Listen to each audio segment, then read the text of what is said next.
ಪ್ರಥಮ PUC ಅರ್ಥಶಾಸ್ತ್ರದಲ್ಲಿ ಇವತ್ತು ನಾವು ಭಾಗ 2 ಪುಸ್ತಕ 2 ಅಧ್ಯಾಯ 7 ಉದ್ಯೋಗ ಬೆಳವಣಿಗೆ ಅನೌಪಚಾರೀಕರಣ ಮತ್ತು ಇತರೆ ಸಮಸ್ಯೆಗಳು. ಈ ಒಂದು ವಿಷಯದಲ್ಲಿ ಈ ಒಂದು ಅಧ್ಯಾಯದಲ್ಲಿ ನಾವು ಕಳೆದ 4 ತರಗತಿಗಳನ್ನು ಈಗಾಗಲೇ ನೋಡಿದ್ದೀವಿ. ಅದರಲ್ಲಿ ಜನರು ಯಾಕೆ ಕೆಲಸ ಮಾಡ್ತಾರೆ ಅನ್ನೋದು ನೋಡಿದ್ದೀವಿ. ಹಾಗೇನೆ 2ನೇ ಪೀರಿಯಡ್ನಲ್ಲಿ ಮುಖ್ಯವಾಗಿ ಈ ಒಂದು ಶ್ರಮ ಶಕ್ತಿ ಅಂದ್ರೆ ಏನು, ಶ್ರಮಶಕ್ತಿಯನ್ನು ಹೇಗೆ ನಾವು ಮಾಪನ ಮಾಡ್ತೀವಿ, ಒಟ್ಟು ಜನಸಂಖ್ಯೆಯಲ್ಲಿ ಶ್ರಮಶಕ್ತಿ ಅಂದ್ರೆ ಯಾರನ್ನ ಕಾರ್ಮಿಕರು ಅಥವಾ ಶ್ರಮಶಕ್ತಿ ಅಂತೇಳಿ ಗುರುತಿಸ್ತೀವಿ. ಹಾಗೆಯೇ ಭಾರತದಲ್ಲಿ ಶ್ರಮಶಕ್ತಿಯ ಪ್ರಮಾಣಗಳು ಹೇಗಿದ್ದಾವೆ ಅನ್ನೋದನ್ನು ಸಹ ನಾವು ತಿಳ್ಕೊಂಡಿದ್ದೀವಿ.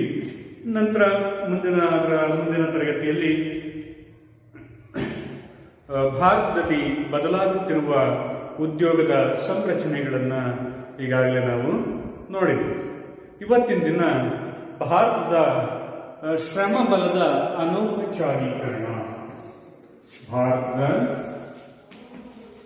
ಭಾರತದ ಶ್ರಮ ಬಲದ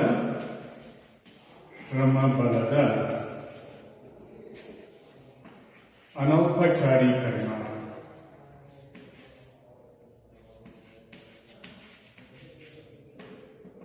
ಭಾರತದ ಶ್ರಮ ಬಲದ ಅನೌಪಚಾರೀಕರಣ ಈ ಒಂದು ವಿಷಯದ ಬಗ್ಗೆ ಇವತ್ತಿನ ಬಗ್ಗೆ ನಾವು ತಿಳ್ಕೊಳ್ಳೋಣ. ಈಗ ಭಾರತದಲ್ಲಿ ಜನಸಂಖ್ಯೆ ಹೆಚ್ಚಾಯಿತು. ಈ ಜನಸಂಖ್ಯೆ ಹೆಚ್ಚಾದ ಪರಿಣಾಮವಾಗಿ ದುಡಿಯುವ ವರ್ಗದ ಜನರ ಪ್ರಮಾಣ ಸಹ ಹೆಚ್ಚಾಗ್ತಾ ಹೋಯಿತು. ಅಂದರೆ ಶ್ರಮಬಲದ ಪ್ರಮಾಣ ಸಹ ಹೆಚ್ಚಾಗ್ತಾ ಹೋಯಿತು. ಆದರೆ ಈ ದುಡಿಯುವ ವರ್ಗದ ಈ ಹೆಚ್ಚಳ ಆಯಿತು, ಆದರೆ ಆ ಗುಣಮಟ್ಟದಲ್ಲಿ, ಉದ್ಯೋಗದ ಗುಣಮಟ್ಟದಲ್ಲಿ ಯಾವುದೇ ಬದಲಾವಣೆ ಆಗಲಿಲ್ಲ. ಉದ್ಯೋಗದ ಗುಣಮಟ್ಟದಲ್ಲಿ ಯಾವುದೇ ರೀತಿಯಾಗಿರ್ತಕ್ಕಂತಹ ಸುಧಾರಣೆಗಳು ದೊರೆಯಲಿಲ್ಲ. ಹಾಗಾಗಿ ಇಲ್ಲಿ ದುಡಿಯುವ ವರ್ಗ ಹೆಚ್ಚಾಯಿತು, ಆದರೆ ಅವರು ಮಾಡ್ತಾ ಇರ್ತಕ್ಕಂಥ ಕೆಲಸದ ಒಂದು ಗುಣಮಟ್ಟ, ಕೆಲಸದಲ್ಲಿರ್ತಕ್ಕಂಥ ವಾತಾವರಣ ಅಷ್ಟೊಂದು ಸುಧಾರಿಸ್ತಿಲ್ಲ. ಇಲ್ಲಿ ಬಹಳಷ್ಟು ಜನ ಕಾರ್ಮಿಕರು ಅಥವಾ ಬಹಳಷ್ಟು ಜನ ಶ್ರಮಿಕ ವರ್ಗ ಅಥವಾ ಶ್ರಮಿಕರು ಉದ್ಯೋಗದ ಭದ್ರತೆ ಇಲ್ಲದೇ ಸಾಮಾಜಿಕ ಭದ್ರತೆ ಇಲ್ಲದೆ ಇರತಕ್ಕಂಥ ಒಂದು ವರ್ಗವನ್ನು ನೋಡ್ತೀವಿ. ಹಾಗೇನೆ ಕೆಲವು ಜನರು ದುಡಿಯುವ ವರ್ಗದವರು ಸಾಮಾಜಿಕ ಭದ್ರತಾ ಸೌಲಭ್ಯಗಳನ್ನು ಹೊಂದಿರತಕ್ಕಂತಹ, ಉದ್ಯೋಗದ ಭದ್ರತೆಯನ್ನು ಹೊಂದಿರತಕ್ಕಂತಹ ವರ್ಗವನ್ನು ಸಹ ನಾವು ನೋಡ್ತೀವಿ. ಹಾಗಾಗಿ ಭಾರತದಲ್ಲಿ ಶ್ರಮ ಬಲವನ್ನ ಪ್ರಮುಖವಾಗಿ 2 ವಿಧಗಳಲ್ಲಿ ನಾವು ವಿಂಗಡಿಸ್ತೀವಿ. ಒಂದನೇದಾಗಿರ್ತಕ್ಕಂಥದ್ದು ಔಪಚಾರಿಕ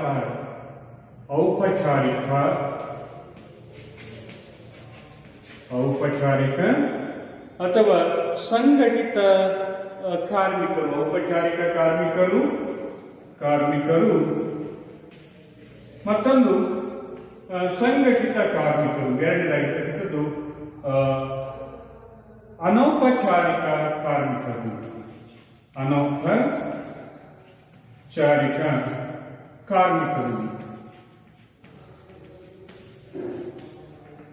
ಹೀಗೆ ಭಾರತದಲ್ಲಿರ್ತಕ್ಕಂಥ ಶ್ರಮ ಬಲವನ್ನು ಪ್ರಮುಖವಾಗಿ 2 ಭಾಗಗಳಾಗಿ ವಿಂಗಡಿಸ್ತೇವೆ.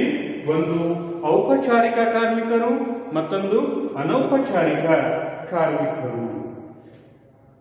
ಭಾರತದಲ್ಲಿ ಜನಸಂಖ್ಯೆ ಹೆಚ್ಚಾದ ಪರಿಣಾಮ ದುಡಿಯುವ ವರ್ಗದ ಜನರ ಸಂಖ್ಯೆನೂ ಸಹ ಏನಾಯಿತು, ಹೆಚ್ಚಾದ್ರೆ ಆ ದುಡಿಯುವ ಜನರ ಪ್ರಮಾಣ ಹೆಚ್ಚಾಯಿತು, ಆದರೆ ಉದ್ಯೋಗದ ಗುಣಮಟ್ಟದಲ್ಲಿ ಯಾವುದೇ ಸುಧಾರಣೆಗಳು ಕಂಡು ಬರಲಿಲ್ಲ. ಹಾಗಾಗಿ ಬಹಳಷ್ಟು ಜನರು ಉದ್ಯೋಗದ ಭದ್ರತೆ ಇಲ್ಲದೆ, ಸಾಮಾಜಿಕ ಭದ್ರತೆ ಇಲ್ಲದೆ ಇರ್ತಕ್ಕಂಥ ಒಂದು ವರ್ಗವನ್ನು ನೋಡ್ತೀವಿ. ಅನಂತರ ಕೆಲವು ಜನರಿಗೆ ಸಾಮಾಜಿಕ ಭದ್ರತೆ, ಉದ್ಯೋಗದ ಭದ್ರತೆಯನ್ನು ಹೊಂದಿರತಕ್ಕಂಥ ಕೆಲವು ಜನರನ್ನ ನಾವು ನೋಡ್ತೀವಿ. ಹೀಗಾಗಿ ನಾವು ಇಡೀ ಶ್ರಮ ಬಲವನ್ನ 2 ಭಾಗಗಳಾಗಿ ವಿಂಗಡಿಸ್ತೀವಿ ಅಥವಾ 2 ವಿಧಗಳಾಗಿ ವಿಂಗಡಿಸ್ತೀವಿ. ಒಂದು ಔಪಚಾರಿಕ ಕಾರ್ಮಿಕರು, ಮತ್ತೊಂದು ಅನೌಪಚಾರಿಕ ಕಾರ್ಮಿಕರು. ಈಗ ಮೊದಲನೇದು ಔಪಚಾರಿಕ ಕಾರ್ಮಿಕರು ಅಂದ್ರೆ ಏನು, ಯಾರನ್ನ ನಾವು ಔಪಚಾರಿಕ ಕಾರ್ಮಿಕರು ಅಂತ ಹೇಳಿ ಕರಿತೀವಿ. ಔಪಚಾರಿಕ ಕಾರ್ಮಿಕರು ಅಂತ ಹೇಳಿದ್ರೆ ಯಾವ ವ್ಯವಹಾರ ಸಂಸ್ಥೆಯು 10 ಅಥವಾ 10ಕ್ಕಿಂತ ಹೆಚ್ಚು ಕಾರ್ಮಿಕರನ್ನ ನೇಮಿಸಿಕೊಂಡು ಕಾರ್ಖಾನೆಯ ಕಾಯ್ದೆಯನ್ನ ಅಳವಡಿಸಿಕೊಂಡಿರುತ್ತದೆಯೋ, ಕಾರ್ಖಾನೆಯ ಕಾಯ್ದೆಗೆ ಒಳಗಾಗಿರ್ತಾರೋ ಅಂತಹ ಕಾರ್ಮಿಕರನ್ನ ಔಪಚಾರಿಕ ಕಾರ್ಮಿಕರು ಅಂತೇಳಿ ಕರಿತೀವಿ.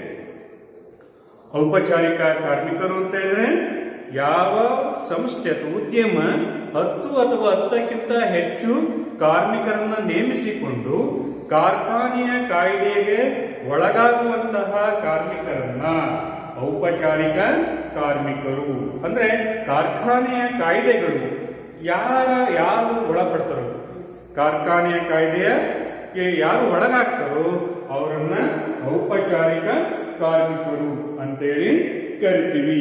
ಈ ಔಪಚಾರಿಕ ಕಾರ್ಮಿಕರಲ್ಲಿ ಮುಖ್ಯವಾಗಿ ಇವರು ಕಾರ್ಖಾನೆಯ ಕಾಯ್ದೆ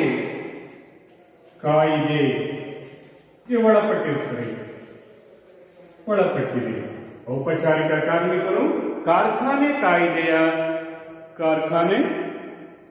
ಕಾಯ್ದೆಗೆ ಅನುಗುಣವಾಗಿ ಕೆಲಸವನ್ನು ನಿರ್ವಹಿಸ್ತಾರೆ. ಅಂದ್ರೆ ಕಾರ್ಖಾನೆ ಕಾಯ್ದೆ ಏನಿರುತ್ತೆ, ಅವರಿಗೆ ಎಷ್ಟು ಗಂಟೆ ಕೆಲಸ ಮಾಡಬೇಕು, ಹಾಗೇನೆ ಅವರ ವೇತನಗಳು ಯಾವ ಪ್ರಮಾಣದಲ್ಲಿ ಇರಬೇಕು, ಅವರ ಉದ್ಯೋಗದ ಲಿಖಿತ ರೂಪದಲ್ಲಿ ಒಪ್ಪಂದದಲ್ಲಿ ಇರಬೇಕು, ಹಾಗೇನೆ ಅವರಿಗೆ ವೈದ್ಯಕೀಯ ಸೌಲಭ್ಯಗಳು, ಹೆರಿಗೆ ಭತ್ಯೆಗಳು, ಇವೆಲ್ಲ ಸೌಲಭ್ಯಗಳನ್ನು ಸಹ ಈ ಕಾರ್ಖಾನೆ ಕಾಯ್ದೆಯಲ್ಲಿ ಒಳಗೊಂಡಿರುತ್ತದೆ. ಅಂದ್ರೆ ಈ ಎಲ್ಲ ಸೌಲಭ್ಯಗಳನ್ನ ಒಳಗೊಂಡಿರ್ತಕ್ಕಂತಹ ಕಾರ್ಮಿಕರನ್ನ ನಾವು ಔಪಚಾರಿಕ ಕಾರ್ಮಿಕರು ಅಂತ ಹೇಳಿ ಕರಿತೀವಿ. ಇದಕ್ಕೆ ಉದಾಹರಣೆ ಅಂತ ಹೇಳಿದ್ರೆ ಈ ಔಪಚಾರಿಕ ಕಾರ್ಮಿಕರಲ್ಲಿ ನಾವು ನೋಡೋದಾದ್ರೆ ಸರ್ಕಾರಿ ಮತ್ತು ಅರೆ ಸರ್ಕಾರಿ, ಉದಾಹರಣೆಗೆ ಸರ್ಕಾರಿ ಅಥವಾ ಅರೆ ಸರ್ಕಾರಿ ಅಥವಾ ಖಾಸಗಿ ಉದ್ಯಮ ಸಂಸ್ಥೆಗಳು, ನಿಗಮಗಳು, ಮಂಡಳಿಗಳಲ್ಲಿ ಕೆಲಸವನ್ನು ನಿರ್ವಹಿಸತಕ್ಕಂತಹ ಕಾರ್ಮಿಕರನ್ನ ನಾವು ಔಪಚಾರಿಕ ಕಾರ್ಮಿಕರಿಗೆ ಉದಾಹರಿಸಬಹುದು. ಸರ್ಕಾರದ ಒಡೆತನದಲ್ಲಿರ್ತಕ್ಕಂಥ ಕಾರ್ಖಾನೆಗಳಲ್ಲಿ ಕೆಲಸ ಮಾಡ್ತಕ್ಕಂಥವ್ರು, ಅಥವಾ ನಿಗಮಗಳಲ್ಲಿ, ಅಥವಾ ಮಂಡಳಿಗಳಲ್ಲಿ, ಅಥವಾ ಖಾಸಗಿ ಸಂಸ್ಥೆಗಳಲ್ಲಿ ಕೆಲಸ ಮಾಡ್ತಾ ಇರ್ತಕ್ಕಂಥ ಕಾರ್ಮಿಕರಿಗೆ ನಾವು ಔಪಚಾರಿಕ ಕಾರ್ಮಿಕರಿಗೆ ಉದಾಹರಿಸಬಹುದಾಗಿದೆ. ಹಾಗೆಯೇ ಭಾರತದಲ್ಲಿ ಔಪಚಾರಿಕ ಕಾರ್ಮಿಕರ ಪ್ರಮಾಣ 2011ರಲ್ಲಿ ಒಟ್ಟು ಶ್ರಮ ಬಲದಲ್ಲಿ ಕೇವಲ 6% ಔಪಚಾರಿಕ ಕಾರ್ಮಿಕರು ಕಂಡು ಬರುತ್ತಾರೆ. ಭಾರತದಲ್ಲಿ ಔಪಚಾರಿಕರ ಪ್ರಮಾಣ 2011ರಲ್ಲಿ ಎಷ್ಟು ಪರ್ಸೆಂಟ್? ಒಟ್ಟು ಶ್ರಮ ಬಲದಲ್ಲಿ ಕೇವಲ 6% ಮಾತ್ರ ಔಪಚಾರಿಕ ವಲಯದ ಕಾರ್ಮಿಕರು. ಅಂದ್ರೆ 6% ಕಾರ್ಮಿಕರು ಕಾರ್ಖಾನೆಯ ಕಾಯ್ದೆಗೆ ಒಳಪಡುವಂತಹ ಕಾರ್ಮಿಕರಾಗಿದ್ದಾರೆ. ಇವರಿಗೆ ಲಿಖಿತವಾಗಿರ್ತಕ್ಕಂತಹ ಒಂದು ಒಪ್ಪಂದವಿರುತ್ತದೆ, ಹಾಗೇನೆ ಇವರಿಗೆ ನಿರ್ದಿಷ್ಟ ವೇತನವಿರುತ್ತದೆ. ಹೀಗಾಗಿ ಇವರನ್ನ ಔಪಚಾರಿಕ ಕಾರ್ಮಿಕರು ಅಂತೇಳಿ ಕರಿತೀವಿ. ಹಾಗೇನೆ ಈ ಔಪಚಾರಿಕ ಕಾರ್ಮಿಕರಿಗೆ ಮುಖ್ಯವಾಗಿ ನಾವು ಗಮನಿಸೋದಾದ್ರೆ ಉದ್ಯೋಗದ ಲಿಖಿತ ಒಪ್ಪಂದವಿರುತ್ತದೆ. ಉದ್ಯೋಗದ ಒಪ್ಪಂದ ಲಿಖಿತವಾಗಿರುತ್ತದೆ. ಔಪಚಾರಿಕ ಕಾರ್ಮಿಕರ ಒಂದು ಲಕ್ಷಣವನ್ನು ನೋಡೋದಾದ್ರೆ ನಾವು ಪ್ರಮುಖವಾಗಿ ಇವರ ಲಿಖಿತ ಒಪ್ಪಂದವಿರುತ್ತದೆ. ಅಂದ್ರೆ ಒಂದು ಸಾರಿ ನೇಮಕವಾಗಿರ್ತಕ್ಕಂಥ ಕಾರ್ಮಿಕ ಅಥವಾ ನೌಕರ ಅವನಿಗೆ ಅಪಾಯಿಂಟ್ಮೆಂಟ್ ಆರ್ಡರ್ ಅಥವಾ ನೇಮಕಾತಿ ಪತ್ರ, ಉದ್ಯೋಗದ ನೇಮಕಾತಿ ಪತ್ರವನ್ನು ನೀಡಲಾಗುತ್ತದೆ. ನಾನು ಇಂಥ ದಿವಸ ಈ ವ್ಯಕ್ತಿಯನ್ನ ಉದ್ಯೋಗಕ್ಕೆ ನೇಮಿಸಿಕೊಂಡಿರುತ್ತೇವೆ, ಇಷ್ಟು ವೇತನವನ್ನ ನೀಡುತ್ತೇವೆ, ಇಷ್ಟು ವರ್ಷಗಳ ಕಾಲ ಅವರು ಅಂದ್ರೆ 50 ವರ್ಷನೋ 60 ವರ್ಷನೋ 55 ವರ್ಷನೋ ಹೀಗೆ ಏಜನ್ನ ನಿಗದಿಪಡಿಸಿರ್ತಾರೆ ಸರ್ಕಾರ. ಅಷ್ಟು ವರ್ಷಗಳ ಕಾಲ ಇವರಿಗೆ ಉದ್ಯೋಗದ ಭದ್ರತೆಯನ್ನ ಕೊಡ್ತೀವಿ ಅಂತ ಹೇಳಿ ಒಂದು ಲಿಖಿತ ಒಪ್ಪಂದದಲ್ಲಿ ನಾವು ಇಲ್ಲಿ ಕಾಣಬಹುದು. ಹಾಗೆಯೇ ಔಪಚಾರಿಕ ಕಾರ್ಮಿಕರಿಗೆ ಉದ್ಯೋಗದ ಭದ್ರತೆ ಇರುತ್ತದೆ. ಉದ್ಯೋಗದ ಭದ್ರತೆ ಭದ್ರತೆ ಕಂಡು ಬರುತ್ತದೆ. ಔಪಚಾರಿಕ ಕಾರ್ಮಿಕರಲ್ಲಿ ಉದ್ಯೋಗದ ಭದ್ರತೆ ಕಂಡು ಬರುತ್ತದೆ. ಉದ್ಯೋಗದ ಭದ್ರತೆ ಅಂತ ಹೇಳಿದ್ರೆ ಇವರನ್ನ ಏನಾದ್ರೂ ಕೆಲಸದಿಂದ ತೆಗಿಬೇಕು ಅಂತ ಹೇಳಿದ್ರೆ ಹೇಗ್ ಬೇಕಾಗೆ ತೆಗಿಯಕ್ ಬರೋದಿಲ್ಲ. ಇಲ್ಲಿ ಕಾರ್ಖಾನೆಯ ಕಾಯ್ದೆಗಳ ಅನುಗುಣವಾಗಿ ಅವರನ್ನ ಕೆಲಸಕ್ಕೆ ಸೇರಿಸ್ಕೊಂಡಿರ್ತಾರೆ. ಹಾಗೇನೆ ಕೆಲಸದಿಂದ ತೆಗಿಬೇಕು ಅಂದ್ರೆ ಅದೇ ಕಾಯ್ದೆಗೆ ಅನ್ವಯನೇ ಅವರನ್ನ ಕೆಲಸದಿಂದ ತೆಗಿಬೇಕಾಗುತ್ತದೆ. ಹೀಗಾಗಿ ಉದ್ಯೋಗದ ಭದ್ರತೆ ಅಂತಕ್ಕಂಥದ್ದು ಕಂಡು ಬರುತ್ತದೆ. ಇದಕ್ಕಿದ್ದ ಹಾಗೆ ಕೆಲಸದಿಂದ ತೆಗೆದುಹಾಕಕ್ಕೆ ಬರೋದಿಲ್ಲ ಅಥವಾ ಇದಕ್ಕಿದ್ದ ಹಾಗೆ ಅವರಿಗೆ ವೇತನವನ್ನು ನಿಲ್ಲಿಸೋದಕ್ಕೆ ಬರೋದಿಲ್ಲ. ಹಾಗಾಗಿ ಇದನ್ನ ಉದ್ಯೋಗದ ಭದ್ರತೆ ಅಂತೇಳಿ ಕರಿತೀವಿ. ಈ ವಲಯದ ಕಾರ್ಮಿಕರಿಗೆ ವೇತನಗಳು ಹೆಚ್ಚಾಗಿರುತ್ತದೆ.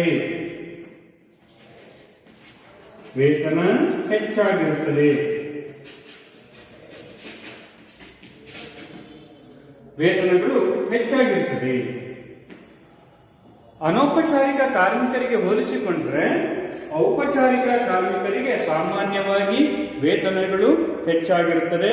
ಹಾಗೆಯೇ ಇವರಿಗೆ ಸಾಮಾಜಿಕ ಭದ್ರತೆ ದೊರೆಯುತ್ತದೆ. ಸಾಮಾಜಿಕ ಭದ್ರತೆ,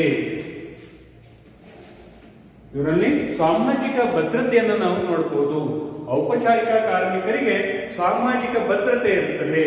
ಸಾಮಾಜಿಕ ಭದ್ರತೆ ಅಂತ ಹೇಳಿದ್ರೆ ಭವಿಷ್ಯದಲ್ಲಿ ಮುಂದೊದಗಬಹುದಾಗಿರ್ತಕ್ಕಂಥ ಆಪತ್ತನ ಅಥವಾ ಒಂದು ಗಂಡಾಂತರಗಳಿಗೆ ಭದ್ರತೆಯನ್ನು ಒದಗಿಸತಕ್ಕಂಥದ್ದು.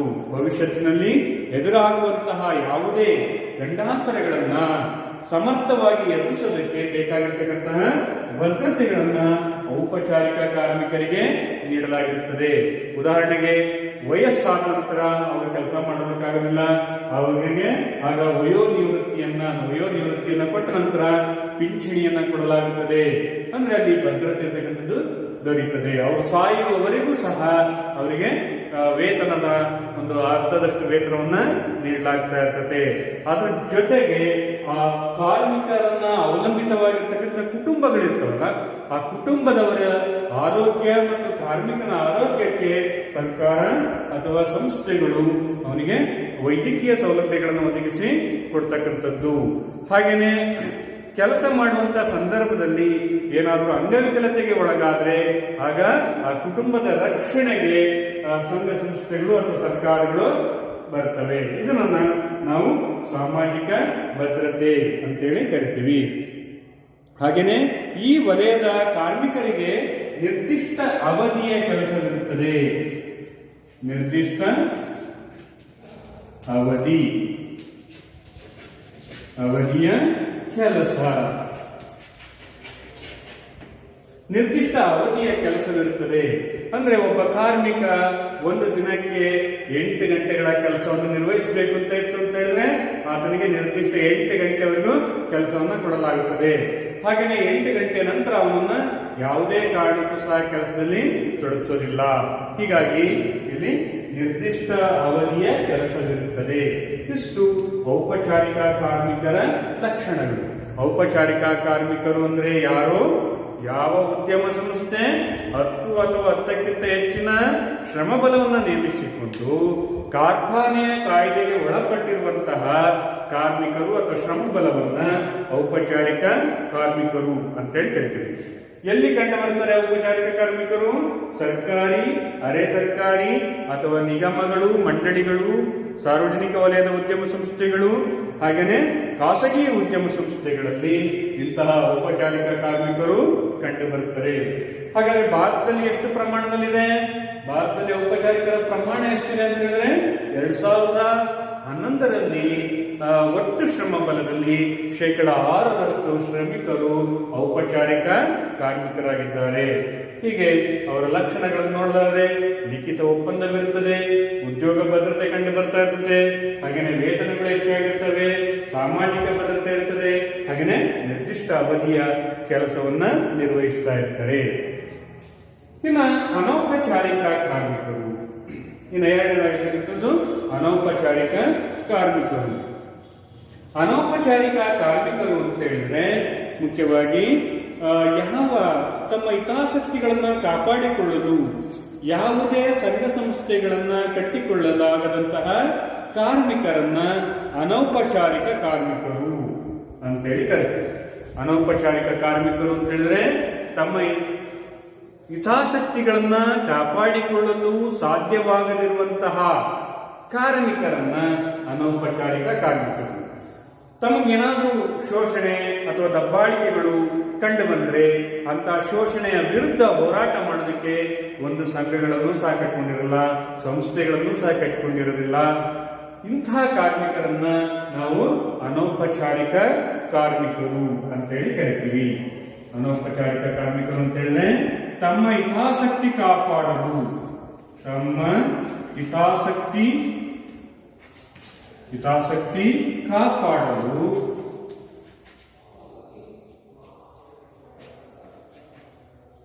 ಸಂಘಗಳನ್ನ, ಯಾವುದೇ ಸಂಘಗಳನ್ನ ಸ್ಥಾಪಿಸಿಕೊಳ್ಳಲು ಸಾಧ್ಯವಾಗದಿರುವಂತಹ ಕಾರ್ಮಿಕರನ್ನ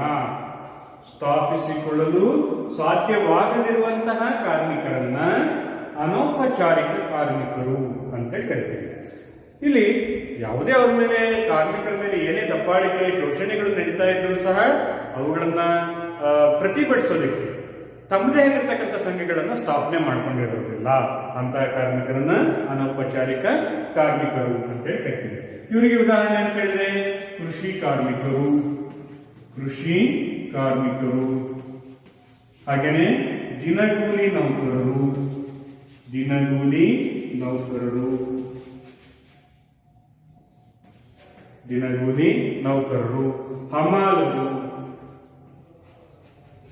ಹಮಾಲರು, ಇವರನ್ನೆಲ್ಲ ನಾವು ಅಸಂಘಟಿತ ವಲಯದ ಕಾರ್ಮಿಕರು, ಕಟ್ಟಡದ ಕಾರ್ಮಿಕರು, ಇವರೆಲ್ಲರೂ ಸಹ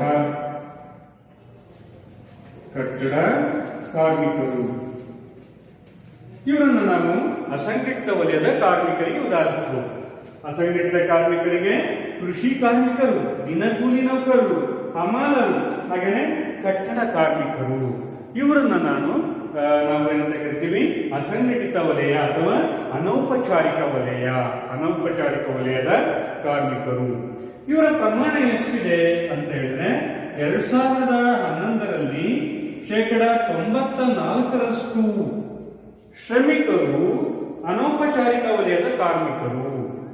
ಭಾರತದ ಒಟ್ಟು ಶ್ರಮಬಲದಲ್ಲಿ 94% ಕಾರ್ಮಿಕರು ಅನೌಪಚಾರಿಕ ವಲಯದಲ್ಲಿ ಕಂಡು ಬರ್ತಾ ಇರತಕ್ಕಂತಹ ಕಾರ್ಮಿಕರಾಗಿದ್ದಾರೆ. ಹಾಗೆಯೇ ಇವರಿಗೆ ಯಾವುದೇ ಲಿಖಿತ ಒಪ್ಪಂದವಿರುವುದಿಲ್ಲ.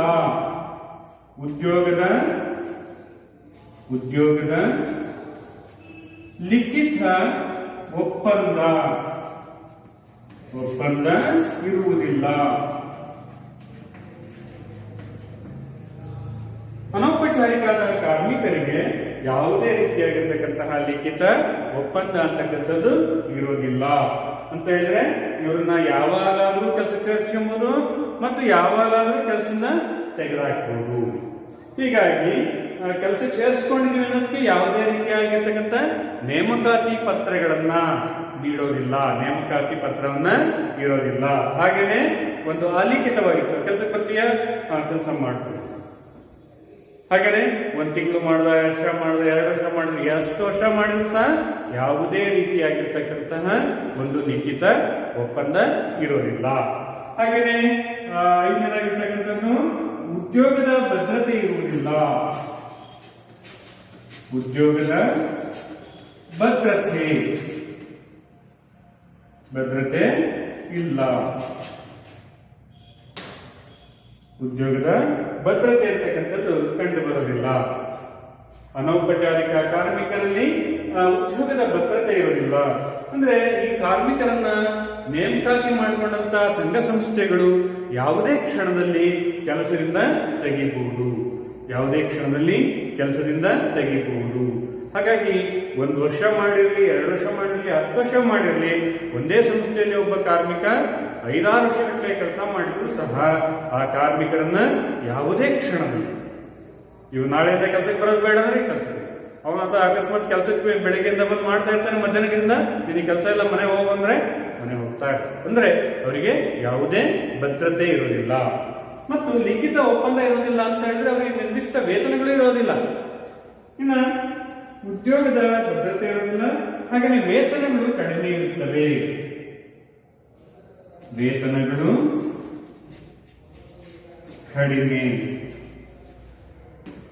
ಕಡಿಮೆ ಕಂಡು ಬರುತ್ತದೆ. ವೇತನಗಳು ಏನಾಗಿರ್ತವೆ? ಕಡಿಮೆಯಾಗಿರ್ತವೆ. ಅಂದ್ರೆ ಔಪಚಾರಿಕ ಕಾರ್ಮಿಕರಿಗೆ ಹೋಲಿಸಿಕೊಂಡ್ರೆ ವೇತನಗಳು ತುಂಬಾ ಕಡಿಮೆ ಇರುತ್ತದೆ.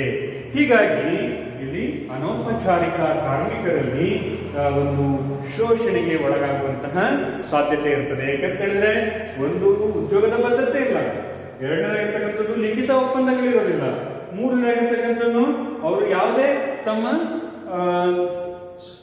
ಹಿತಾಸಕ್ತಿಗಳನ್ನ ಕಾಪಾಡಿಕೊಳ್ಳೋದಕ್ಕೆ ಸಂಘ ಸಂಸ್ಥೆಗಳನ್ನು ಸ್ಥಾಪನೆ ಮಾಡಿರೋದಿಲ್ಲ. ಹಾಗಾಗಿ ಇವರ ವೇತನಗಳು ಏನಾಗಿರ್ತವೆ? ಸಾಮಾನ್ಯವಾಗಿ ಕಡಿಮೆಯಾಗಿರುತ್ತವೆ. ಹಾಗೆಯೇ ಮತ್ತೊಂದು ನೋಡೋದಾದ್ರೆ ಸಾಮಾಜಿಕ ಭದ್ರತೆಗಳಿರುವುದಿಲ್ಲ. ಸಾಮಾಜಿಕ ಭದ್ರತೆ ಇರೋದಿಲ್ಲ. ಸಾಮಾಜಿಕ ಭದ್ರತೆ ಅಂತಕ್ಕಂಥದ್ದು ಕಂಡು ಬರೋದಿಲ್ಲ. ಸಾಮಾಜಿಕ ಭದ್ರತೆ ಅಂತ ಹೇಳಿದ್ರೆ ಯಾವುದೇ ವಯಸ್ಸಾದ್ಮೇಲೆ ಪಿಂಚಣಿ ಆಗಿರ್ಬೋದು, ಪಿಂಚಣಿ ಸಿಗೋದಿಲ್ಲ. ಆನಂತರ ಅವರಿಗೆ ಒಂದು ವೈದ್ಯಕೀಯ ಸೌಲಭ್ಯಗಳು ಸಿಗೋದಿಲ್ಲ. ಹಾಗೇನೆ ಅಪಘಾತಕ್ಕೊಳಗಾದ್ರೆ ಯಾವುದೇ ಪರಿಹಾರಗಳು ಸಹ ಸಿಗೋದಿಲ್ಲ. ಹೀಗಾಗಿ ಇಂತಹ ಭದ್ರತೆಗಳಿರೋದಿಲ್ಲ. ಅಂದ್ರೆ ಮುಂದೆ ಬರ್ತಕ್ಕಂಥ ಯಾವುದೇ ಗಂಡಾಂತರಗಳನ್ನ ಸಮರ್ಥವಾಗಿ ಎದುರಿಸೋದಕ್ಕೆ ಯಾವುದೇ ಒಂದು ಸಂಸ್ಥೆಗಳು, ಸರ್ಕಾರಗಳು ಇವರ ನೆರವಿಗೆ ಬರೋದಿಲ್ಲ. ಹಾಗಾಗಿ ಇವರಿಗೆ ಸಾಮಾಜಿಕ ಭದ್ರತೆಗಳು ಕಂಡು ಬರೋದಿಲ್ಲ.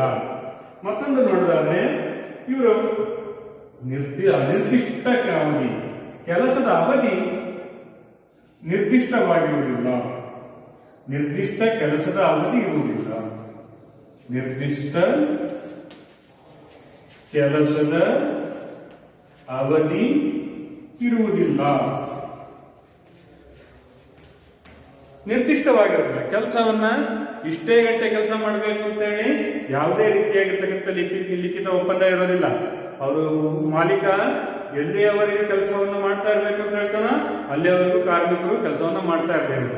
ಒಂದು ದಿನಕ್ಕೆ ಅವನು ಬೆಳಿಗ್ಗೆಯಿಂದ ಸಂಜೆವರೆಗೂ ಅಥವಾ ಬೆಳಿಗ್ಗೆಯಿಂದ ರಾತ್ರಿವರೆಗೂ ದುಡಿಸ್ಕೊಳ್ಳೋದು ಸಾಧ್ಯತೆ ಇರ್ತದೆ. ಹಾಗೇನೆ ಇಲ್ಲಿ ಮಹಿಳೆಯರಿಗಾಗಿರ್ಬೋದು, ಮಕ್ಕಳಿಗಾಗಿರ್ಬೋದು, ಇಲ್ಲಿ ಇಂತಹ ವಲಯದಲ್ಲಿ ಯಾವುದೇ ರಕ್ಷಣೆಯೂ ಸಹ ಇರೋದಿಲ್ಲ.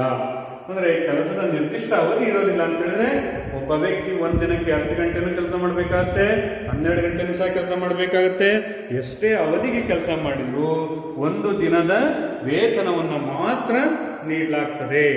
ಹೀಗಾಗಿ ಇದನ್ನ ನಾವು ಇಂತಹ ಕಾರ್ಮಿಕರನ್ನ ಅನೌಪಚಾರಿಕ ಕಾರ್ಮಿಕರು ಅಂತೇಳಿ ಕರಿತೀವಿ. ಅನೌಪಚಾರಿಕ ಕಾರ್ಮಿಕರು ಅಂದ್ರೆ ಯಾರು ಅನ್ನೋದು ನಮಗೆ ಗೊತ್ತಾಗ್ತಾ ಇದೆ. ಅನೌಪಚಾರಿಕ ಕಾರ್ಮಿಕರು ಭಾರತದಲ್ಲಿ 2011ರಲ್ಲಿ 94% ಒಟ್ಟು ಶ್ರಮ ಬಲದಲ್ಲಿ 94% ಅನೌಪಚಾರಿಕ ಕಾರ್ಮಿಕರು ಕಂಡು ಬರ್ತಾರೆ. ಇಷ್ಟು ಔಪಚಾರಿಕ ಮತ್ತು ಅನೌಪಚಾರಿಕ ಕಾರ್ಮಿಕರ ನಡುವಿನ ವ್ಯತ್ಯಾಸಗಳು. ಬಹಳ ಇಂಪಾರ್ಟೆಂಟ್ ಪ್ರಶ್ನೆ. ಔಪಚಾರಿಕ ಮತ್ತು ಅನೌಪಚಾರಿಕ ಕಾರ್ಮಿಕರ ನಡುವಿನ ವ್ಯತ್ಯಾಸವನ್ನು ಬರೆಯಿರಿ ಅಂತ ಹೇಳಿ ಕೇಳ್ತಾರೆ. ಇಲ್ಲಿ ನಾವು ಮುಖ್ಯವಾಗಿ ಈ ಒಂದು ದತ್ತಾಂಶಗಳನ್ನು ನೋಡಿದರೆ 2011ರಲ್ಲಿ 6% ಔಪಚಾರಿಕ ಕಾರ್ಮಿಕರು, 2011ರಲ್ಲಿ ಅನೌಪಚಾರಿಕ ಪ್ರಮಾಣ 94% ಇದ್ದಾರೆ ಅನ್ನೋದನ್ನ ನಾವು ನೋಡಿದ್ವಿ. ಇದರಿಂದ ನಾವು ತಿಳ್ಕೊಳ್ತಕ್ಕಂಥದ್ದು ಏನಪ್ಪಾ ಅಂತ ಹೇಳಿದ್ರೆ ಅನೌಪಚಾರಿಕ ಕಾರ್ಮಿಕರ ಸಂಖ್ಯೆ ಹೆಚ್ಚಾಗ್ತಾ ಇದೆ. ಅದರಲ್ಲೂ ಸಹ 1991ರ ನಂತರ 1991ರ ಆರ್ಥಿಕ ಸುಧಾರಣೆಗಳ ನಂತರ ಅನೌಪಚಾರಿಕ ಕಾರ್ಮಿಕರ ಪ್ರಮಾಣ ಹೆಚ್ಚಾಗ್ತಾ ಇದೆ. ಔಪಚಾರಿಕ ಕಾರ್ಮಿಕರ ಸಂಖ್ಯೆ ಕಡಿಮೆ ಆಗ್ತಾ ಇರೋದನ್ನ ನಾವು ನೋಡಬಹುದು. ಇದು ಒಂದು ಸಂಗತಿಯಾಗಿದೆ. ಎರಡನೇ ಸಂಗತಿ ಅಂತ ಹೇಳಿದ್ರೆ ಔಪಚಾರಿಕ ಕಾರ್ಮಿಕರಲ್ಲಿ ಮಹಿಳಾ ಕಾರ್ಮಿಕರ ಪ್ರಮಾಣ ಕೇವಲ 17%. ಔಪಚಾರಿಕ ಕಾರ್ಮಿಕರಲ್ಲಿ ಮಹಿಳಾ ಕಾರ್ಮಿಕರು, ಸ್ತ್ರೀ ಕಾರ್ಮಿಕರು ಕೇವಲ 17%. ಉಳಿದಂತಹ 83% ಪುರುಷ ಕಾರ್ಮಿಕರೇ ಇದ್ದಾರೆ. ಮಹಿಳಾ ಕಾರ್ಮಿಕರ ಪ್ರಮಾಣ ತುಂಬಾ ಕಡಿಮೆ ಇದೆ. ಇದೊಂದು ಮುಖ್ಯವಾಗಿರ್ತಕ್ಕಂತಹ ಅಂಶವಾಗಿದೆ. ಹಾಗೆಯೇ ಇತ್ತೀಚೆಗೆ ಔಪಚಾರಿಕ ಕಾರ್ಮಿಕರಿಂದ ಅನೌಪಚಾರಿಕ ಕಾರ್ಮಿಕರಾಗಿ ವರ್ಗಾವಣೆ ಆಗ್ತಾ ಇದ್ದಾರೆ. ಔಪಚಾರಿಕ ಕಾರ್ಮಿಕರಲ್ಲಿ ವೇತನಗಳು ಕಡಿಮೆ ಆಗ್ತಾ ಇದ್ದಾವೆ, ಅನೌಪಚಾರಿಕ ಕಾರ್ಮಿಕರಲ್ಲಿ ವೇತನಗಳು ಹೆಚ್ಚಾಗ್ತಾ ಇರೋದು ಇತ್ತೀಚಿನ ದಿನಗಳಲ್ಲಿ ಕಂಡು ಬರ್ತಾ ಇರತಕ್ಕಂಥ ಒಂದು ಪ್ರವೃತ್ತಿಯಾಗಿದೆ. ಹೀಗೆ ಒಟ್ಟಾರೆ ಒಂದು ನಾವು ಸಂಗತಿ ಅಂತ ಹೇಳಿದ್ರೆ, ಔಪಚಾರಿಕ ಕಾರ್ಮಿಕರ ಪ್ರಮಾಣ ಕಡಿಮೆ ಆಗ್ತಾ ಇದೆ, ಅನೌಪಚಾರಿಕ ಕಾರ್ಮಿಕರ ಪ್ರಮಾಣ ಹೆಚ್ಚಾಗ್ತಾ ಇದೆ. ಹಾಗೆಯೇ ಔಪಚಾರಿಕ ಕಾರ್ಮಿಕರಲ್ಲಿ ಮಹಿಳಾ ಕಾರ್ಮಿಕರ ಸಂಖ್ಯೆ ಅತ್ಯಲ್ಪವಾಗಿದೆ, ಅತಿ ಕಡಿಮೆ ಇರೋದನ್ನ ನೋಡ್ತೀವಿ. ಅದು ಕೇವಲ 17% ಪ್ರಮಾಣದಲ್ಲಿ ಮಾತ್ರ ಔಪಚಾರಿಕ ವಲಯದಲ್ಲಿರ್ತಕ್ಕಂಥ ಮಹಿಳಾ ಕಾರ್ಮಿಕರು. ಹಾಗಾದರೆ ಔಪಚಾರಿಕ ವಲಯದಲ್ಲಿ ಇತ್ತೀಚೆಗೆ ಉದ್ಯೋಗ ಕಡಿಮೆ ಆಗೋದಕ್ಕೆ ಮುಖ್ಯ ಕಾರಣಗಳೇನು ಅನ್ನೋದನ್ನ ನಾವು ನೋಡೋಣ.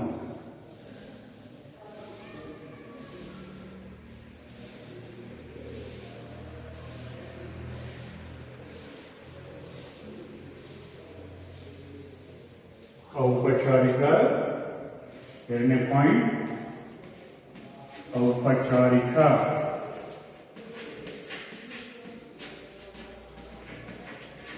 ಕಾರ್ಮಿಕರು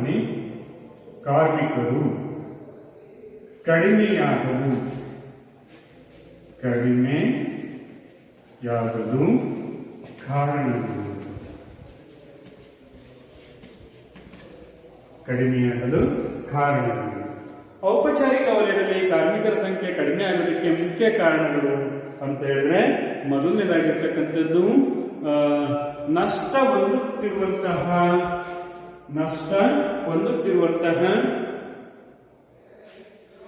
ಸಂಘಟಿತ ವಲಯ. ನಷ್ಟ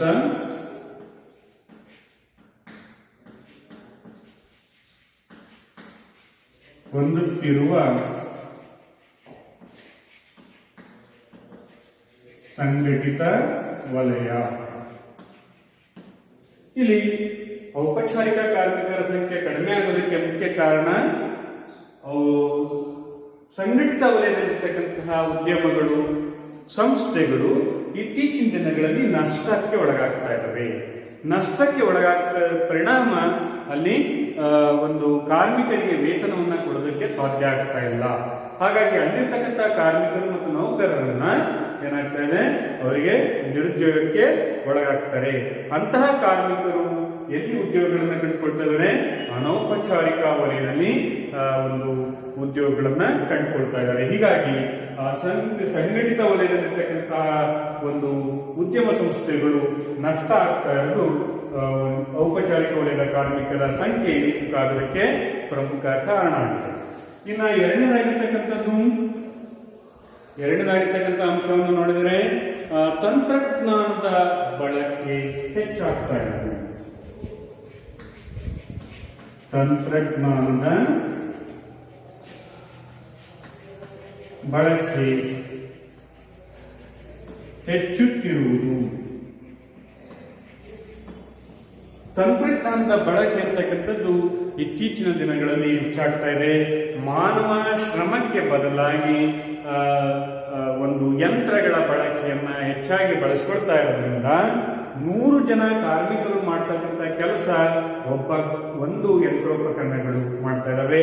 ಹಾಗೆಯೇ 10 ಜನ ಮಾಡ್ತಕ್ಕಂಥ ಕೆಲಸವನ್ನ ಒಂದು ಕಂಪ್ಯೂಟರ್ ಮಾಡ್ತಾ ಇದೆ. ಹೀಗಾಗಿ ಇಲ್ಲೇನಾಗ್ತಾ ಇದೆ, ತಂತ್ರಜ್ಞಾನದ ಬಳಕೆ ಹೆಚ್ಚಾಗ್ತಾ ಇರೋದ್ರಿಂದ ಮಾನವ ಶ್ರಮಕ್ಕೆ ಬೇಡಿಕೆ ಕಡಿಮೆ ಆಗ್ತಾ ಇದೆ. ಹಾಗಾಗಿ ಹೆಚ್ಚುವರಿಯಾಗಿರ್ತಕ್ಕಂತಹ ಮಾನವ ಶ್ರಮ ಅಂತಕ್ಕಂಥದ್ದು ಇಲ್ಲಿ ಅನೌಪಚಾರಿಕ ವಲಯದಲ್ಲಿ ಉದ್ಯೋಗಗಳನ್ನ ಕಂಡುಕೊಳ್ತಾ ಇದ್ದಾರೆ. ಹಾಗೆಯೇ ಮೂರನೇದಾಗಿ ನೋಡೋದಾದ್ರೆ ಸೂಕ್ತ ಮೇಲ್ವಿಚಾರಣೆಯ ಕೊರತೆ. ಸೂಕ್ತ ಮೇಲ್ವಿಚಾರಣೆ ಕೊರತೆ.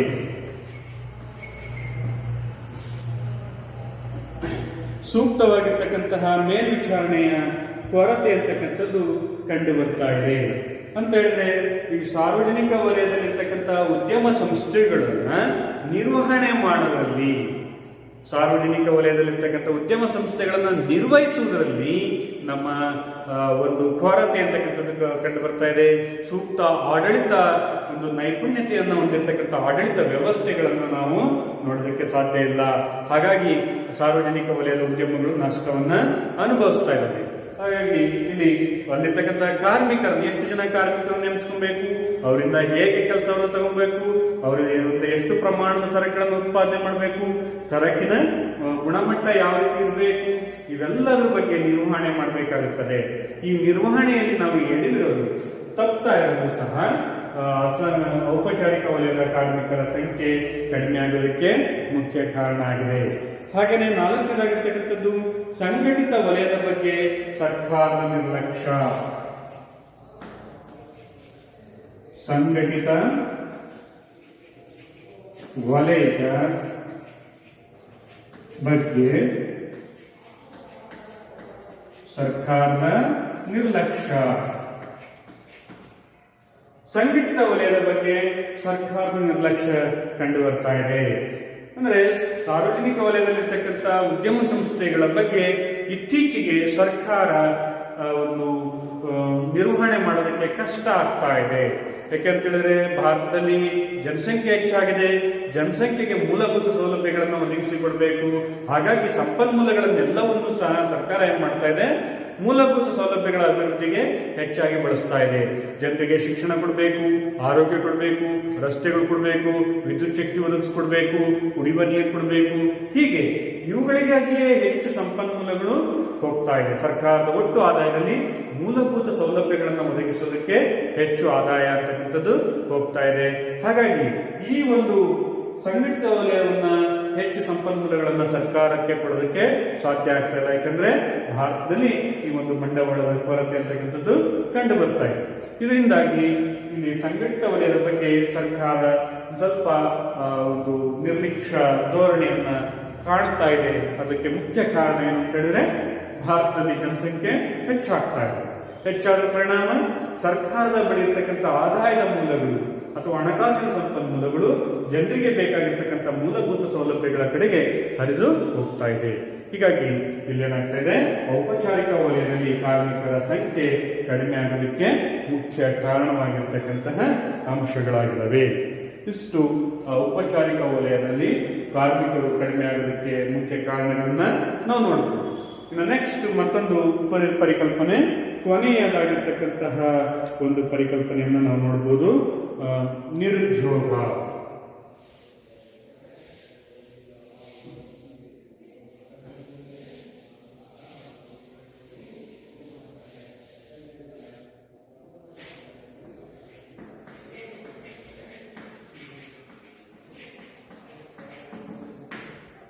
ನಿರುದ್ಯೋಗ, ಅನ್ಎಂಪ್ಲಾಯ್ಮೆಂಟ್ ಅಂತ ಹೇಳ್ತಿರ್ತೀವಿ. ಭಾರತದಲ್ಲಿ ಇರತಕ್ಕಂಥ ಪ್ರಮುಖ ಆರ್ಥಿಕ ಸಮಸ್ಯೆಗಳಲ್ಲಿ ನಿರುದ್ಯೋಗ ಅತ್ಯಂತ ಮಹತ್ವವಾಗಿರ್ತಕ್ಕಂತಹ ಸಮಸ್ಯೆಯಾಗಿದೆ. ಭಾರತದಲ್ಲಿ ಪ್ರಮುಖವಾಗಿ ಎರಡು ಸಮಸ್ಯೆಗಳನ್ನು ನಾವು ನೋಡ್ತೀವಿ. ಒಂದು ಬಡತನ, ಮತ್ತೊಂದು ನಿರುದ್ಯೋಗ. ಬಡತನಕ್ಕೆ ಕಾರಣ ನಿರುದ್ಯೋಗ, ನಿರುದ್ಯೋಗಕ್ಕೆ ಕಾರಣ ಬಡತನ. ಹೀಗಾಗಿ ಏನಾಗಿದೆ, ಈ ಒಂದು ವಿಷವರ್ತುಲ, ಭಾರತದ ಆರ್ಥಿಕತೆಯ ವಿಷವರ್ತುಲ ಅಂತೇಳಿ ಕರಿತೀವಿ. ಬಡತನ ಮತ್ತು ನಿರುದ್ಯೋಗ ಅಂತಕ್ಕಂಥದ್ದು ಒಂದು ನಾಣ್ಯದ ಎರಡು ಮುಖಗಳಾಗಿ ನಮಗೆ ಕಾಡ್ತಾ ಇದ್ದಾವೆ. ಹಾಗಾದ್ರೆ ನಿರುದ್ಯೋಗ ಅಂದ್ರೆ ಏನು? ನಿರುದ್ಯೋಗ ಅಂತ ಹೇಳಿದ್ರೆ ಕೆಲಸ ಮಾಡುವ ಮನಸ್ಸು ಮತ್ತು ಸಾಮರ್ಥ್ಯ ಇದ್ದು ಯಾವುದೇ ಲಾಭದಾಯಕ ಆರ್ಥಿಕ ಚಟುವಟಿಕೆಗಳಲ್ಲಿ ತೊಡಗದಿರುವಂತಹ ಸನ್ನಿವೇಶವನ್ನ ನಿರುದ್ಯೋಗ ಅಂತೇಳಿ ಕರಿತೀವಿ. ನಿರುದ್ಯೋಗ ಅಂತ ಹೇಳಿದ್ರೆ ಕೆಲಸ ಮಾಡುವ ಮನಸ್ಸು ಮತ್ತು ಸಾಮರ್ಥ್ಯವಿದ್ದು ಯಾವುದೇ ಲಾಭದಾಯಕವಾಗಿರ್ತಕ್ಕಂಥ ಆರ್ಥಿಕ ಚಟುವಟಿಕೆಗಳು ಲಭ್ಯವಿಲ್ಲದಿರುವ ಸನ್ನಿವೇಶ, ತ್ವರಿತ ಇಲ್ಲದಿರುವಂತಹ ಸನ್ನಿವೇಶವನ್ನ ನಾವು ನಿರುದ್ಯೋಗ ಅಂತೇಳಿ ಕರಿತೀವಿ. ಕೆಲಸ ಮಾಡೋದಕ್ಕೆ ಮನಸ್ಸಿರುತ್ತೆ, ಸಾಮರ್ಥ್ಯವಿರುತ್ತದೆ, ವಿದ್ಯಾರ್ಥಿಗಳಿರ್ತವೆ, ಆದರೆ ಅದಕ್ಕೆ ತಕ್ಕಂತಹ ಯಾವುದೇ ಕೆಲಸಗಳು ದೊರೀತಾ ಇರಲಿಲ್ಲ. ಅಂತಹ ಸನ್ನಿವೇಶವನ್ನ ನಾವು ನಿರುದ್ಯೋಗ ಅಂತೇಳಿ ಕರಿತೀವಿ. ಈ ನಿರುದ್ಯೋಗದ ಬಗ್ಗೆ ಅಂಕಿಅಂಶಗಳು ನಮಗೆ ಎಲ್ಲಿ ಲಭ್ಯ ಆಗ್ತವೆ ಅಂತ ಹೇಳಿದ್ರೆ, ಮುಖ್ಯವಾಗಿ ಜನಗಣತಿಯಲ್ಲಿ ನಿರುದ್ಯೋಗದ ಬಗ್ಗೆ ಮಾಹಿತಿಗಳು ದೊರೀತವೆ. ಹಾಗೇನೆ NSSO NSSO, ರಾಷ್ಟ್ರೀಯ ಮಾದರಿ ಸಮೀಕ್ಷಾ ಸಂಸ್ಥೆ. ರಾಷ್ಟ್ರೀಯ ಮಾದರಿ ಸಮೀಕ್ಷಾ ಸಂಸ್ಥೆಯವರು ಆಗಿಂದಾಗೆ ಭಾರತದಲ್ಲಿರ್ತಕ್ಕಂತಹ ನಿರುದ್ಯೋಗದ ಬಗ್ಗೆ ಅಂಕಿಅಂಶಗಳನ್ನ ಸಂಗ್ರಹಿಸಿ ನಮಗೆ ಮಾಹಿತಿಯನ್ನು ನೀಡ್ತಾ ಇರ್ತದೆ. ಹೀಗಾಗಿ ನಿರುದ್ಯೋಗದ ಬಗ್ಗೆ ಮಾಹಿತಿಗಳನ್ನು ಒದಗಿಸತಕ್ಕಂಥದ್ದು 10 ವರ್ಷಕ್ಕೊಮ್ಮೆ ನಡೀತಕ್ಕಂತಹ ಜನಗಣತಿಯಿಂದ ಬರ್ತದೆ. ಹಾಗೆಯೇ NSSOದವರು, NSSO ಅಂತ ಹೇಳಿದ್ರೆ ರಾಷ್ಟ್ರೀಯ ಮಾದರಿ ಸಮೀಕ್ಷಾ ಸಂಸ್ಥೆ, ರಾಷ್ಟ್ರೀಯ ಮಾದರಿ ಸಮೀಕ್ಷಾ ಸಂಸ್ಥೆ, ನ್ಯಾಷನಲ್ ಸ್ಯಾಂಪಲ್ ಸರ್ವೆ ಆರ್ಗನೈಸೇಷನ್ ಅಂತೇಳಿ ಕರಿತೀವಿ. ಈ ಸಂಸ್ಥೆಯವರು ನಮಗೆ ಮಾಹಿತಿಯನ್ನು ಒದಗಿಸ್ತಾರೆ. ಇನ್ನು ನಿರುದ್ಯೋಗದ ವಿಧಗಳು, ನಿರುದ್ಯೋಗದ ವಿಧಗಳು, ನಿರುದ್ಯೋಗದ ವಿಧಗಳು. ನಿರುದ್ಯೋಗದಲ್ಲಿ ಪ್ರಮುಖವಾಗಿ ನಾವು 3 ವಿಧಗಳನ್ನು ನಾವು ನೋಡ್ತೀವಿ. ಒಂದು ಪ್ರಚ್ಛನ್ನ ನಿರುದ್ಯೋಗ, ಒಂದನೇದಾಗಿರ್ತಕ್ಕಂಥದ್ದು ಪ್ರಚ್ಛನ್ನ ನಿರುದ್ಯೋಗ, ನಿರುದ್ಯೋಗ. ಹಾಗೆಯೇ ಎರಡನೇದು ಮುಕ್ತ ನಿರುದ್ಯೋಗ, ಮುಕ್ತ ನಿರುದ್ಯೋಗ. ಹಾಗೆಯೇ ಮೂರನೇದು ಋತುಮಾನ ನಿರುದ್ಯೋಗ, ಋತುಮಾನ ನಿರುದ್ಯೋಗ. ಹೀಗೆ ನಿರುದ್ಯೋಗವನ್ನ ಪ್ರಮುಖವಾಗಿ 3 ಪ್ರಕಾರಗಳಲ್ಲಿ ನಾವು ನೋಡಬಹುದು.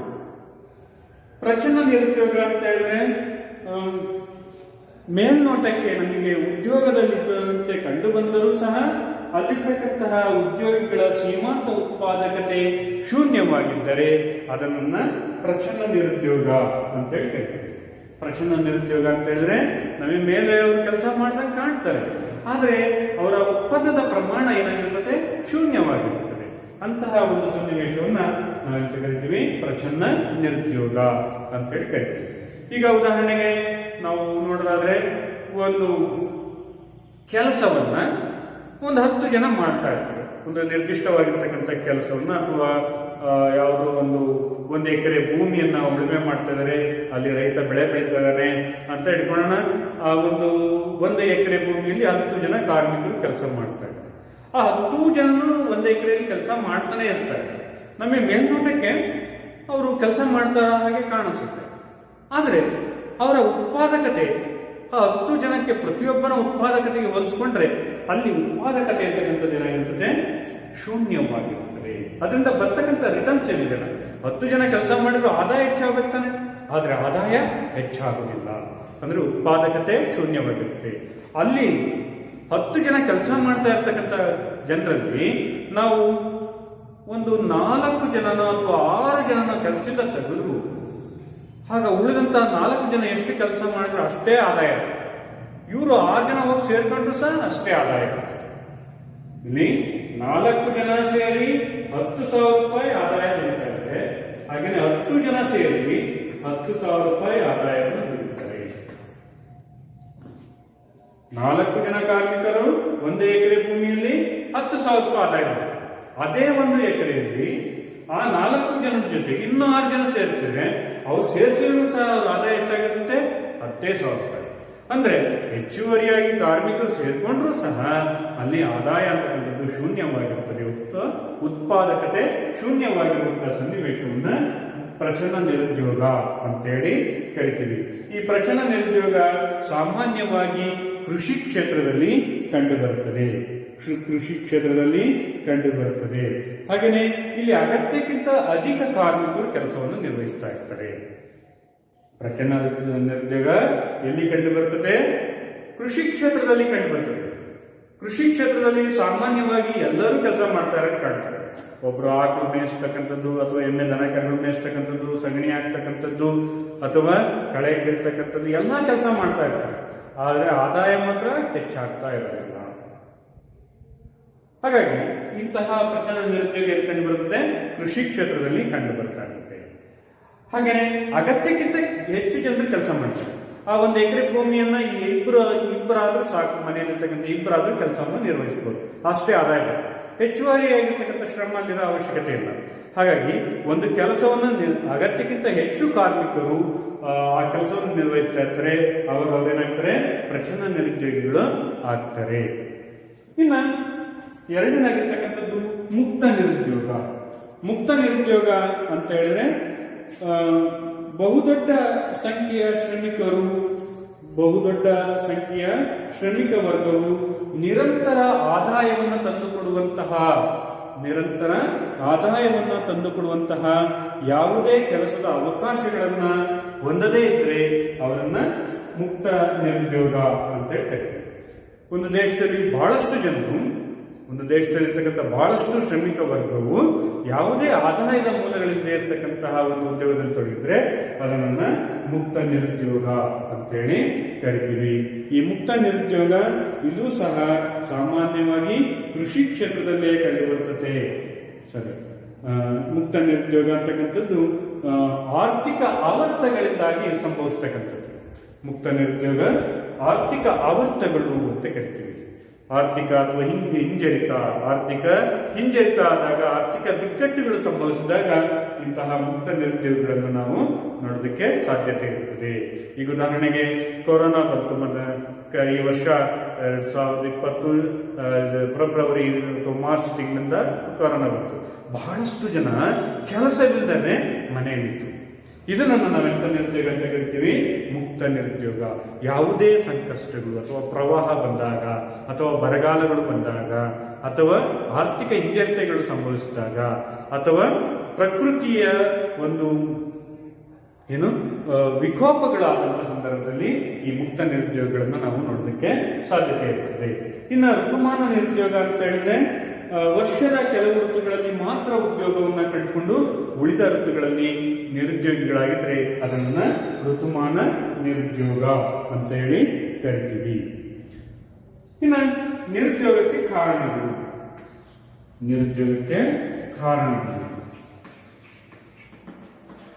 ನಿರುದ್ಯೋಗಕ್ಕೆ ಮೊದಲನೇ ಕಾರಣ ನಾವು ನೋಡೋದಾದ್ರೆ ಜನಸಂಖ್ಯೆಯ ಅಗಾಧ ಪ್ರಮಾಣದ ಹೆಚ್ಚಳ. ಜನಸಂಖ್ಯೆಯ ಹೆಚ್ಚಳ. ಹಾಗೇನೆ ಎರಡನೇದಾಗಿರ್ತಕ್ಕಂತಹ ಒಂದು ಕಾರಣ ನೋಡೋದಾದ್ರೆ ನಿರುದ್ಯೋಗಕ್ಕೆ ಮುಖ್ಯವಾಗಿರ್ತಕ್ಕಂತಹ ಕಾರಣ ಕೃಷಿಯ ಮೇಲೆ ಅಧಿಕ ಅವಲಂಬನೆ.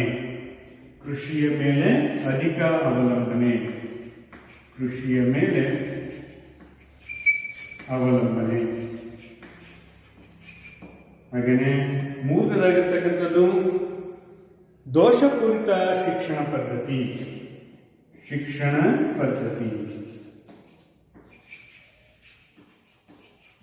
ಹಾಗೇನೆ ನಾಲ್ಕನೇದಾಗಿರ್ತಕ್ಕಂಥದ್ದು ದೋಷಪೂರಿತ ಯೋಜನಾ ಪದ್ಧತಿ. ಹಾಗೇನೆ ಐದನೇದಾಗಿರ್ತಕ್ಕಂಥ ಸಂಗತಿಯನ್ನು ನೋಡೋದಾದ್ರೆ ಬಂಡವಾಳ ತಂತ್ರಜ್ಞಾನದ ಬಳಕೆ.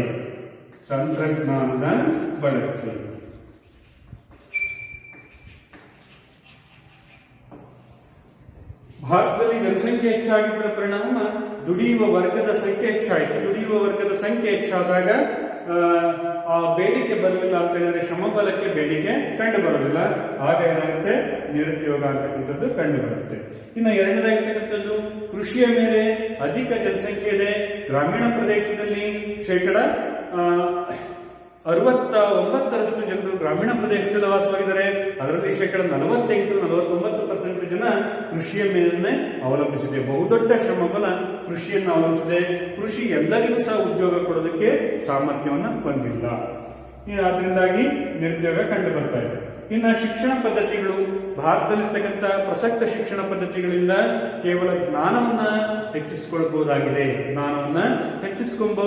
ಆದರೆ ಅಲ್ಲಿ ತರಬೇತಿಗಳು, ಸೂಕ್ತವಾಗಿರ್ತಕ್ಕಂಥ ತರಬೇತಿ, ಕೆಲಸದ ಅನುಭವಗಳು ನಮಗೆ ಈ ಶಿಕ್ಷಣ ಪದ್ಧತಿಯಲ್ಲಿ ದೊರೆತಾ ಇಲ್ಲ.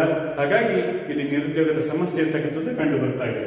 ಇನ್ನ ಯೋಜನಾ ಪದ್ಧತಿ, ನಮ್ಮಲ್ಲಿ ಸೂಕ್ತವಾಗಿರ್ತಕ್ಕಂಥ ಮಾನವ ಬಂಡವಾಳ ಯೋಜನೆಯನ್ನು ರೂಪಿಸೋದಕ್ಕೆ ಸಾಧ್ಯ ಆಗ್ತಾ ಇಲ್ಲ. ಇಲ್ಲಿರ್ತಕ್ಕಂಥ ಜನಸಂಖ್ಯೆ, ಇಲ್ಲಿರ್ತಕ್ಕಂಥ ದುಡಿಯುವ ಶ್ರಮಿಕ ವರ್ಗ, ಅವರಿಗೆ ಸಂಬಂಧಿಸಿದಂತೆ ಮಾನವ ಬಂಡವಾಳ ಯೋಜನೆಯನ್ನ ನಾವು ಸಮರ್ಥವಾಗಿ ರೂಪಿಸಿಕೊಳ್ಬೇಕಾಗಿದೆ. ಅದರಲ್ಲಿರ್ತಕ್ಕಂತಹ ಲೋಪದೋಷಗಳಿಂದಾಗಿ ಇಲ್ಲಿ ನಿರುದ್ಯೋಗ ಅಂತಕ್ಕಂಥದ್ದು ಹೆಚ್ಚಾಗಿದೆ. ಮತ್ತು ತಂತ್ರಜ್ಞಾನದ ಬಳಕೆ, ಇತ್ತೀಚೆಗೆ ಆಧುನಿಕ ತಂತ್ರಜ್ಞಾನಗಳು, ಯಂತ್ರೋಪಕರಣಗಳನ್ನು ಬಳಸಿಕೊಂಡು ಸರಕು ಸೇವೆಗಳನ್ನು ಉತ್ಪಾದನೆ ಮಾಡ್ತಾ ಇರೋದ್ರಿಂದಾಗಿ ಕಾರಣದಿಂದಾಗಿಯೂ ನಿರುದ್ಯೋಗ ಅಂತಕ್ಕಂಥದ್ದು ಕಂಡು ಬರ್ತಾ ಇದೆ. ಹಾಗೆಯೇ ಸರ್ಕಾರದ ಕ್ರಮಗಳು ನಿರುದ್ಯೋಗವನ್ನ ನಿವಾರಿಸುವುದರಲ್ಲಿ ಸರ್ಕಾರದ ಕ್ರಮಗಳನ್ನು ನಾವು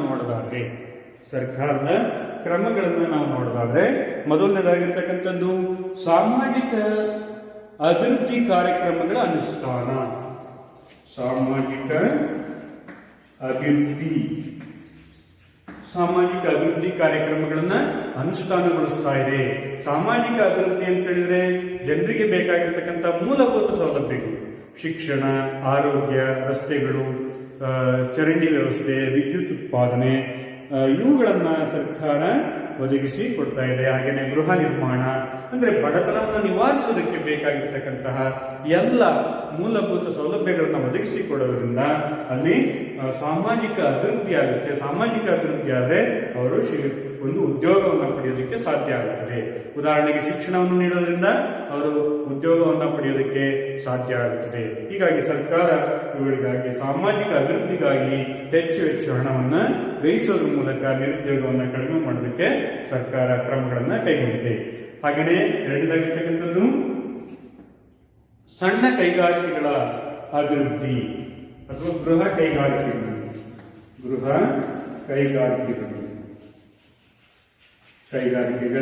ಅಭಿವೃದ್ಧಿ.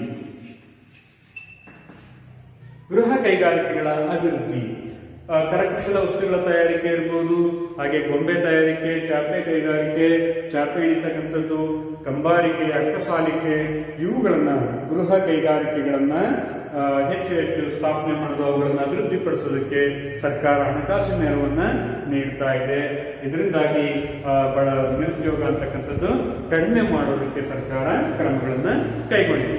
ಹಾಗೆಯೇ ಮತ್ತೊಂದು ನೋಡೋದಾದ್ರೆ ಶ್ರಮ ಸಾಂದ್ರ ತಂತ್ರಜ್ಞಾನ.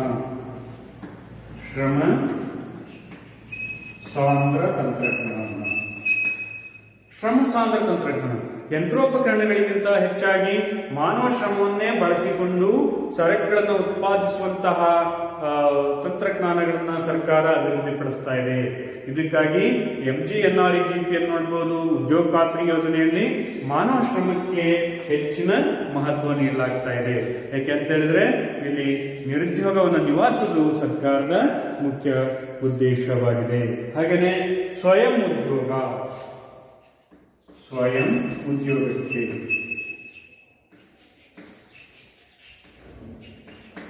ಸ್ವಯಂ ಉದ್ಯೋಗವನ್ನು ಹೊಂದೋದಕ್ಕೆ ಸರ್ಕಾರ ಹಣಕಾಸಿನ ಸಹಾಯವನ್ನು ನೀಡ್ತಾ ಇದೆ. ವ್ಯಾಪಾರ ಮಾಡೋದಕ್ಕೆ, ಕೈಗಾರಿಕೆಗಳನ್ನು ಸ್ಥಾಪನೆ ಮಾಡೋದಕ್ಕೆ, ಕೃಷಿಗೆ, ಹೀಗೆ ಅನೇಕ ಉದ್ದೇಶಗಳಿಗಾಗಿ ಸರ್ಕಾರ ಹಣಕಾಸಿನ ಸಹಾಯ ಮಾಡೋದ್ರ ಮೂಲಕ ಜನರನ್ನ ಸ್ವಯಂ ಉದ್ಯೋಗದತ್ತ ಪ್ರೇರೇಪಿಸ್ತಾ ಇದೆ.